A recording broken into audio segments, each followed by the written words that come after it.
Ouais les potox, c'est Antox et bienvenue dans cette nouvelle vidéo consacrée à la critique de l'épisode 2 de The Power. Comme d'habitude ça va spoiler de partout, donc je vous invite à regarder l'épisode de votre côté dans un premier temps et ensuite à revenir sur cette vidéo pour qu'on puisse en discuter tous ensemble. Et nous commençons cet épisode à la villa où, pour rappel, la valise de Carla a été brûlée. Shona était très perplexe car elle disait que si le premier pouvoir c'est ça, qu'est-ce que ça va être par la suite? Puis la voix annonce à tout le monde qu'ils vont pouvoir découvrir leur chambre. En tout cas presque tout le monde, puisque 2 personnes sont les victimes du prochain pouvoir. La voix les faisait un petit peu peur en qualifiant la chambre de petite chambre vide sans confort sur 2 petits lits au ressort bien durs. Gab devait tellement lui rire au nez. Les joueurs en question sont donc Shona et Carla. Encore. L'argument de Maïsan pour Shona, c'était que avant elle avait déjà fait les scouts. Ouais, c'est un argument un peu facile ça. Et pour Carla, eh bien c'est pour brouiller les pistes bien sûr. Carla était dégoûtée entre sa valise et ça. Elle s'en prend vraiment plein la gueule. Elle pointait du doigt bien évidemment Nicolas. C'était un peu la stratégie de Maïsan. Mais avant elle avait pointé du doigt Marine. J'ai pas compris pourquoi. Elle pointe tout le monde à l'aveuglette. Après Marine disait que ça ne lui ressemblait pas. Ça lui ressemble pas, ouais. Tu vas voir, elle, quand elle a une target dans le viseur, elle va pas le lâcher d'un pouce. Du coup, ils découvrent leur chambre. C'est vrai que c'était assez pathétique, c'était pas très beau, avec 2 lits en plus, c'était 2 lits de camp. On va pas se mentir, c'était moche, mais à côté de ce qu'on a vu avec les apprentis aventuriers, c'est un palais le bordel. Maïsan me faisait beaucoup rire car elle disait en interview qu'elle prenait plaisir de la situation, alors que à la base, c'est sa faute et en plus, c'est sa pote. Elle est méchante. Hein. Du coup tout le monde part dormir, Carla qui est toujours en boucle là-dessus. Shona d'ailleurs m'avait fait beaucoup rire car en entendant justement Carla qui n'arrêtait pas de jacter, elle lui avait demandé: tu vas pas te plaindre toute la nuit? Nico avait dit en interview: le power player a vraiment un talent de jeu incroyable et je commence à bien le kiffer. S'il savait qui c'était. D'ailleurs il dormait dans la même chambre que Maïsan, non? Je pensais qu'ils se détestaient ces deux-là vu qu'ils arrêtaient pas de se clasher. Et donc on repart au lendemain où les punis se réveillent. Carla qui est toujours en train de se plaindre. Moi je plains plutôt Shona sur ce coup là. D'ailleurs elle a des yeux incroyables, non? Carla avait dit en interview qu'elle avait envie d'éliminer celui qui lui a fait ça quand elle va la prendre.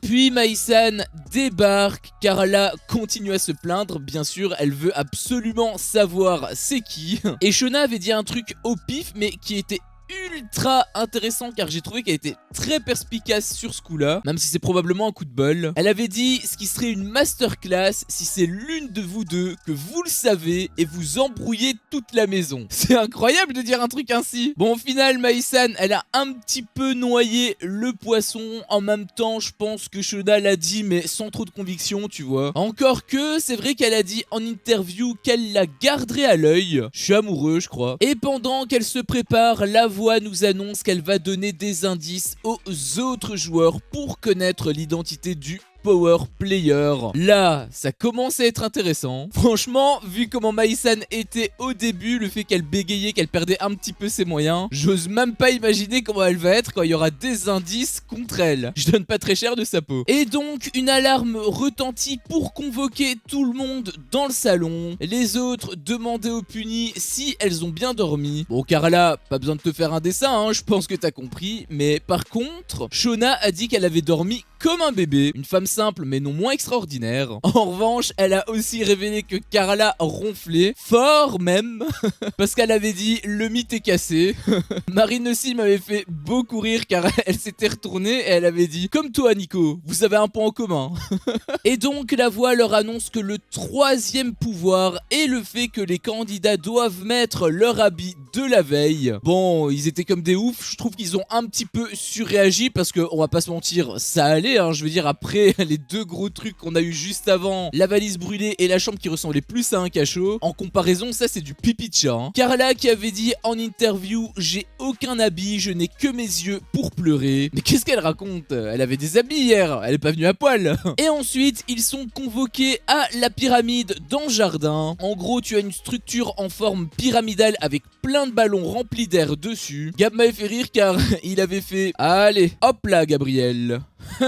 Du coup, la voix annonce que le premier jeu de The Power va commencer. À la clé, non pas des perles, mais un indice pour connaître l'identité du Power Player. Ils vont donc devoir le mériter. Carla qui était remontée à bloc pour savoir qui l'a harcelé depuis tout ce temps. J'aimerais bien voir sa réaction quand elle le saura.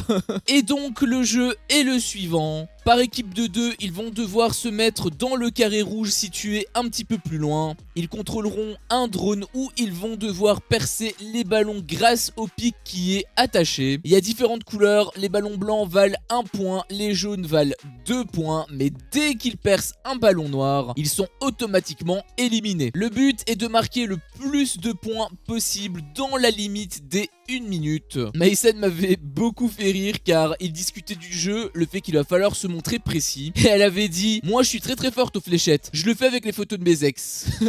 Par contre, si t'es attentif, il y a un truc qui devrait te tiquer puisque j'avais dit que ça se ferait par équipe de 2. Sauf qu'il y a 13 candidats, donc t'as compris c'était quoi le prochain pouvoir du Power Player. Il y en a un qui ne pourra pas jouer et ce n'est autre bien évidemment que Carla. Non, je rigole, c'est faux. Pour changer, elle a choisi Pascal vu qu'elle avait dit qu'elle en était très fan. Encore une fois, c'est pour brouiller les pistes. Par contre, elle m'avait fait hurler de rire car elle l'avait appelé Pascal notre grand-père. Même quand elle est fan, elle est piquante. La voix a aussi précisé que plus ils jouent tôt, plus ils peuvent avoir 2 points parce que oui, les ballons, ils repoussent pas hein, quand c'est percé, c'est percé. Du coup, ce sont les sœurs qui commencent. Carla a discuté un petit peu avec Maïsan et pointé du doigt Marine parce qu'elle s'était mise en première. Le fait qu'elle s'est mise en première, ça implique qu'elle commençait première, mais du coup ça veut dire qu'elle connaissait les règles. Bon, je rejoins un petit peu Maïsan sur ce coup-là, ça aurait été beaucoup trop évident. Si elle savait, je pense pas qu'elle se serait mise là. Et Maïsan, elle voulait dévier la cible plutôt sur Nicolas. C'est déjà plus logique. Le jeu va pouvoir commencer, sauf qu'avant, elles se sont pris la tête pour savoir qui piloterait le drone. Nico m'avait fait rire car il avait dit, elles vont déjà se disputer. Du coup, finalement, c'est Océane qui pilote. Elle voulait prouver à tout le monde qu'elles étaient redoutables, sauf qu'elle se loupe complètement puisqu'elle fait tomber le drone. Il aurait peut-être mieux fallu le laisser à Marine. Puis vient au tour de Marois et Yael. Yael a été plutôt compréhensif, hein, au vu des images qu'on avait eues sur justement un dîner presque parfait. On dirait 2 personnes différentes. En plus, il est galant puisqu'il a laissé Marois piloter et c'était bien parti car elle a réussi à percer un ballon blanc. Sauf que juste après, malheureusement, elle a fait péter un ballon noir, donc ils sont éliminés, ils n'ont même pas de points. Et ensuite vient au tour de Shona et Kumba. Maïsan stressé à cause de ce qu'elle avait dit plus tôt. C'est Shona à la manette et elle a eu une chance de malade car elle a fait valser le drone au milieu des ballons et rien n'a pété. Ça c'est étonnant. Mais arrive finalement à péter un ballon blanc et un autre jaune avant de le faire se cracher au sol, donc ça lui fait 3 points au total. D'ailleurs, elle m'avait fait rire car elle avait dit en interview, sur un malentendu, j'ai cassé 2 ballons alors que j'ai vraiment juste foiré mon joystick. Ensuite c'est au tour de Nicolo et Carla où Nicolo est aux manettes. C'était très tendu car il était vraiment au ras du sol. Bon, il a quand même réussi à péter un ballon blanc mais le sol aura finalement eu raison de lui. Puis s'ensuit Nicolas Lozina aux manettes et Eddie comme copilote. Carla et Maïsan essayaient de le déstabiliser mais c'était pas très efficace car il a quand même touché 2 ballons jaunes. Donc ça leur fait 4 points, ils sont en tête. Maïsan était dégoûté. Après, la voix elle avait dit un truc qui m'a laissé perplexe puisque elle avait dit pour Maïsan l'enjeu est de taille, il lui faut l'indice pour diriger les autres dans de mauvaises directions. Là j'ai pas trop compris parce que le jeu se fait en binôme, donc s'il y en a un qui gagne l'indice, automatiquement l'autre sera là pour voir l'indice aussi puisqu'ils sont 2. Donc admettons que même Maïsan arrive à gagner le jeu, le problème c'est que il y a son coéquipier. Comment est-ce qu'elle pourrait berner les autres alors que de toute façon son coéquipier est là? Il va forcément se douter d'un truc. Je sais pas trop, mais quoi qu'il en soit, c'est à son tour, donc elle prend la manette avec Gab comme copilote et elle a pas le choix, elle doit prendre les 5 points si elle veut gagner, même si je pense que ça changerait pas grand chose, mais bon. Elle a réussi à percer un ballon blanc, donc elle a pu débloquer 1 point. C'était assez bien parti. D'ailleurs, elle avait dit en interview, je suis capable de faire 10 fois mieux. Et 1 x 10, ça fait 10. Sauf que ça, c'est en théorie, puisqu'elle pète directement après un ballon noir. Donc, elle est éliminée du jeu. Elle m'avait beaucoup fait rire car elle avait dit en interview, je suis nul. Je suis Océane et Marine réunis en une seule et même personne. Donc, Eddie et Nico sont les grands vainqueurs. Eddie m'avait fait beaucoup rire car il avait dit en interview, on a géré comme sur des roulettes ou sur des manettes justement. Nico avec son rire diabolique, il me fume de rire. Maïsen avait dit en interview, je n'aurai pas l'indice et c'est triste car si je l'avais eu, j'aurais pu mentir à tout le monde. Encore une fois, si elle avait gagné, elle aurait été accompagnée par Gab, donc Gab aurait eu également l'indice. Je vois pas comment elle aurait pu mentir, franchement je capte pas. Bref, après ce jeu, les candidats retournent dans la villa avec des accoutrements différents. Maïsan était en bombe, c'est incroyable comment elle est belle. Alors que Carla, elle, était en pyjama. Bah oui, hein, elle a plus de valise. Et puis, Eddie et Nico sont appelés pour avoir l'indice octroyé par la voix. Ils se dirigent donc dans une autre pièce où un écran posé sur le mur s'allume et l'indice s'y affiche. Pour eux, hein, nous on peut les se faire enculer. Maïsan m'avait fumé de rire car elle avait dit « Si l'indice c'est plastique, sachez que c'est moi ». En fait, ça aurait pu être absolument tout le monde, c'était ce que Océane avait dit, puisqu'elle n'était pas la seule à avoir fait de la chirurgie. Et du coup, Eddie et Nico en viennent à la conclusion qu'ils allaient garder leur indice. Nico avait d'ailleurs confirmé en interview qu'ils avaient une longueur d'avance sur tout le monde. Et à ce moment-là, j'ai commencé à me poser une question, comment ça se fait, puisque de toute façon, le power player, il n'y en a que un. Et les autres candidats, leur objectif, c'est de trouver qui est le power player. Donc moi je me suis posé la question, pourquoi est-ce qu'ils se mettent pas simplement tous ensemble contre le power player? Genre là ils ont dû entre guillemets se battre pour avoir un indice, mais en soi ils auraient pu simplement jouer contre la voix entre guillemets ou simplement contre le power player, où ils ont une sorte de challenge et s'ils échouent ce challenge, bah, simplement ils ont pas l'indice, mais s'ils réussissent le challenge, simplement tout le monde a l'indice. Ça m'aurait semblé plus logique, surtout s'il n'y a aucune récompense à la clé d'un point de vue individuel. Après, peut-être que justement leur cagnotte augmente au fur et à mesure qu'ils arrivent à trouver les power players. Le truc c'est que ça n'a pas été expliqué lorsque la voix a annoncé les règles. Donc là j'ai l'impression que simplement ils ont rien de plus, sauf que du coup l'indice, bah, ils le gardent pour eux, ce qui fait que quelque part ils se tirent un petit peu une balle dans le pied. Après oui, je me doute qu'il y a des alliances et que tout le monde n'a pas envie forcément de trouver le power player, notamment si c'est ton ami. Par exemple Carla, si elle savait que c'était Maïsan, je pense pas qu'elle pointerait du doigt le power player justement. Mais même d'un point de vue de groupe, c'est pas vraiment logique de vouloir garder absolument pour soi le secret en fait. Du coup, ils descendent et apparemment l'indice était efficace car Nico avait dit qu'il passait de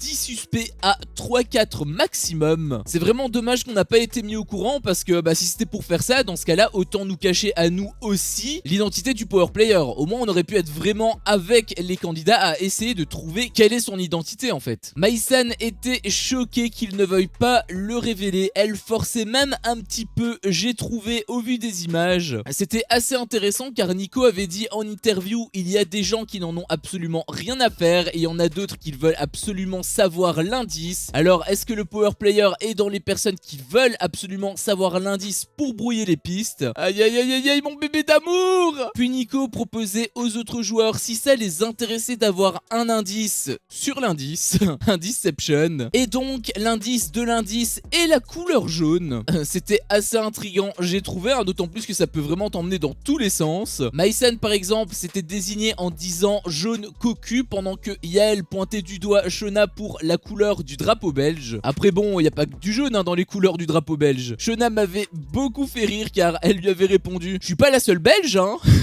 Il avait aussi dit que Pascal était ceinture jaune de karaté, mais Pascal a rectifié ceinture noire. Excusez-nous monsieur.